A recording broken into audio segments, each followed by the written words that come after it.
Les courses de rentrée scolaire sont un casse-tête et cette année encore un peu plus. La facture augmente de 6,8% par rapport à 2010 pour un élève de 6e.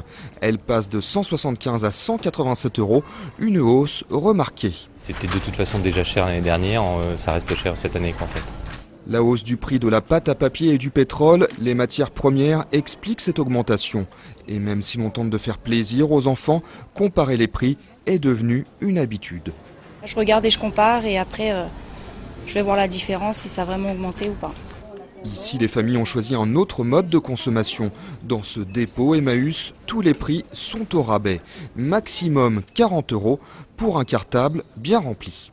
Surtout les prix qui nous intéressent parce que c'est vraiment pas cher et puis des fois ça refait une deuxième vie et puis c'est très bien. On n'a pas besoin que ce soit ultra neuf. De toute façon là il y a des choses aussi qui sont neuves, c'est des fins de stock. Bien sûr que c'est intéressant. Je vais avoir pour 4 ou 5 euros et ça va être beaucoup moins cher que dans un supermarché classique. Puis ça recycle.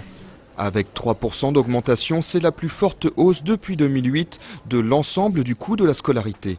Et même si les aides financières représentent un véritable coup de pouce, la Confédération syndicale des familles les juge insuffisantes. La bourse qui est proposée aux élèves, si elle reste intéressante, n'est de toute façon pas suffisante puisqu'elle ne permet pas de compenser le coût de la rentrée scolaire.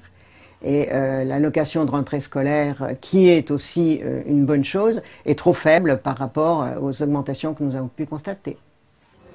L'association réclame une TVA à 5,5% sur les fournitures scolaires. Elle préconise également l'achat sur Internet où les prix peuvent être inférieurs de 15%.